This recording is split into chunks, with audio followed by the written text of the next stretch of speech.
The tension inside the Newman ranch felt like a storm that refused to break. Nikki Newman stood in the center of the living room, her hands trembling slightly as she held the phone that had just delivered the news she feared most. Across from her, Victor Newman remained perfectly still, leaning against the fireplace with the cold composure of a man who believed he controlled every piece on the board. But Nikki knew the truth. Victor had gone too far. "You kidnapped Jack," Nikki said, her voice shaking with anger. "Victor, do you understand what you've done?" Victor didn't look remotely concerned. "I did what was necessary," he replied calmly, "nothing more." Nikki's eyes burned with disbelief. "Necessary? Jack Abbott is not some pawn you can just snatch off the board whenever it suits you." Victor's expression hardened. "He is when the future of my family is at stake." Before Nikki could fire back another furious response, the door opened and Victoria Newman walked inside. She immediately sensed the tension in the room. "What's going on?" Victoria asked. Nikki turned toward her daughter. "Your father kidnapped Jack Abbott." Victoria blinked once, clearly surprised, but instead of outrage, something else appeared in her expression. Understanding. Victor noticed it immediately. "You see," Victor said quietly, "Victoria understands." Nikki stared at her daughter in disbelief. "Victoria, please tell me you don't support this." Victoria walked closer, folding her arms thoughtfully. "I'm not saying I love the strategy," she admitted carefully, "but Dad has his reasons." Nikki's jaw dropped. "You cannot be serious." Victoria looked at her mother with calm practicality. "Mom, Jack has been interfering with Newman business for years. Dad is protecting the company." "By kidnapping someone," Nikki snapped. Victor stepped forward. "Jack is unharmed." Nikki laughed bitterly. "That's not what the photo shows." She pulled out her phone and shoved it toward him. The image was clear. Jack Abbott lying unconscious. Victor studied it briefly before handing the phone back. "Temporary discomfort," Victor said flatly. Nikki looked like she might throw something. "Victor, this is madness." But Victor's mind was already elsewhere. Philly's summers. If Phillies agreed to his deal, everything would resolve itself. Until then, Jack remained leveraged. Across Genoa City, the situation surrounding Matt Clark was growing more dangerous by the hour. Nick Newman sat in crimson lights with Sharon Newman across from him. The quiet cafe offered little comfort as they discussed the increasingly complicated situation. "We need something solid," Sharon said. Nick rubbed his forehead. "I know. Matt Clark had vanished. And if Matt disappeared long enough, the damage he could cause might become impossible to stop. That's why they had turned to the one person who knew the shadows of Las Vegas better than anyone.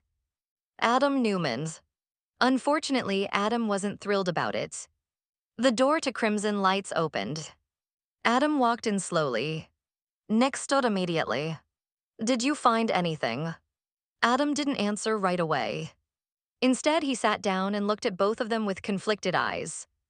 "You're asking me to reopen a chapter of my life that nearly destroyed me." Sharon spoke gently. "We know. Adam's time in Vegas under the alias Spider had been one of the darkest periods of his life. A world of underground deals, dangerous connections, and people who owed Adam favors that came with a heavy price." Nick leaned forward. "But if Matt Clark is hiding in Vegas, you're the only one who can find him." Adam sighed heavily. "I hate that you're right." He reached into his jacket and pulled out a folded piece of paper. Nick grabbed it immediately. "What is this?" "An address," Adam said. Nick's eyes widened. "You're serious?" Adam nodded. "It belongs to someone named Riza Thompson." Sharon frowned. Sienna mentioned that name. Adam nodded again. "Riza runs a quiet operation in Vegas. No official business, no paperwork, but people like Matt Clark love places like that." Nick studied the address carefully. "You think Matt is hiding there?" Adam shrugged. "If he's smart." Nick stood up immediately. "Then we go to Vegas." Adam didn't move. Instead, he stared at the table. Nick noticed. "You're coming with us." Adam shook his head. "That world nearly swallowed me once." Nick's voice hardened. "And Matt Clark could destroy this family if we don't stop him." Adam looked up slowly. The truth hit him like a punch. Sometimes the past doesn't stay buried. Sometimes it waits. And sometimes it drags you back. Adam exhaled slowly. Fine. Nick nodded. Good. Because if Matt Clark really was hiding in Vegas, the hunt had just begun. Meanwhile, on the other side of town, Sienna Bacall sat nervously in Noah Newman's apartment. Her phone lay on the table in front of her. The screen was dark, but the message she had received earlier kept replaying in her mind. Noah noticed her unease. You've been staring at that phone for 10 minutes. Sienna finally spoke. I think Matt knows. Noah frowned. Knows what? That I've been investigating him. Noah immediately tensed. Did he contact you? Sienna slowly picked up the phone and showed him the message. 3 simple words. You shouldn't have. Noah's jaw tightened. That's a threat. Sienna swallowed. It's more than that. Noah looked confused. What do you mean? Sienna leaned forward. It means he's watching. Noah stood up immediately and walked toward the window. His protective instincts kicked in instantly. Matt Clark had crossed a line.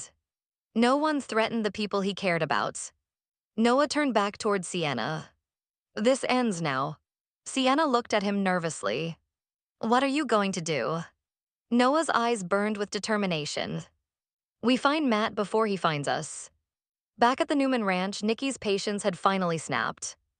Victor, she said coldly, release Jack. Victor didn't respond. Instead, he poured himself a drink. Nikki's voice grew sharper. Victor. Victor turned calmly. I'm waiting for Phillies. Nikki stared at him in disbelief. You're holding Jack hostage for a business negotiation. Victor lifted his glass slightly. Everything is negotiation. Nikki shook her head slowly. Jack trusted you once. Victor's expression darkened. That was his mistake. Victoria stepped between them. Mom, please calm down. But Nikki wasn't calming down. Not this time. Victor Newman, she said firmly, if Jack Abbott is hurt because of this, you will regret it. Victor didn't look remotely concerned. Because in his mind, the game was already under control. But somewhere far away, Jack Abbott was beginning to wake up. And when Jack Abbott woke up, everything would change. Jack Abbott's head pounded like someone had placed a drum inside his skull and handed it to a particularly enthusiastic marching band. Slowly, painfully, he opened his eyes. The first thing he noticed was the smell of salt water and wood polish. The second thing he noticed was the gentle rocking beneath him. A yacht. Jack groaned quietly as he sat up. The room was small but luxurious, with polished wooden walls and a narrow bed bolted to the floor. A single porthole window showed dark water stretching endlessly into the distance. Victor, Jack muttered under his breath. Only Victor Newman would think kidnapping someone on a yacht was a reasonable strategy. Jack tried the door. Locked. He wasn't surprised. Jack leaned against the wall, forcing his thoughts to organize themselves. Victor clearly intended to use him as leverage. That meant Victor didn't want him dead. Which meant Jack had time. And Jack Abbott had never been particularly good at sitting quietly while someone else controlled the situation. Outside the room, footsteps echoed across the deck. Jack moved closer to the door, listening. Voices. Low and cautious. Then silence. Jack smiled faintly. Someone was guarding him. That meant someone could make a mistake. And eventually, everyone made mistakes. Back in Genoa City, Nikki Newman paced the living room like a storm trapped inside a human body. Victoria sat on the sofa, watching her mother with a mixture of concern and exhaustion. Mom, packing isn't going to solve this. Nikki stopped and turned sharply. Your father kidnapped Jack. Victoria sighed. I know. And you're acting like this is a normal Thursday. Victoria leaned forward calmly. Because panicking won't change anything. Nikki shook her head in disbelief. You sound exactly like Victor. Victoria didn't respond immediately. Instead, she looked toward the fireplace where Victor usually stood when he delivered one of his ominous speeches. He's not wrong about one thing, Victoria finally said. Nikki crossed her arms. And what is that? Phillies. Nikki frowned. Phillies. Victoria nodded. Dad believes Phillies is the key to resolving this. Nikki let out a tired laugh. That woman resolving anything peacefully would be a miracle. But even Nikki knew something about Phillies' summers. Phillies didn't like being manipulated. And Victor had just played the biggest manipulation card imaginable.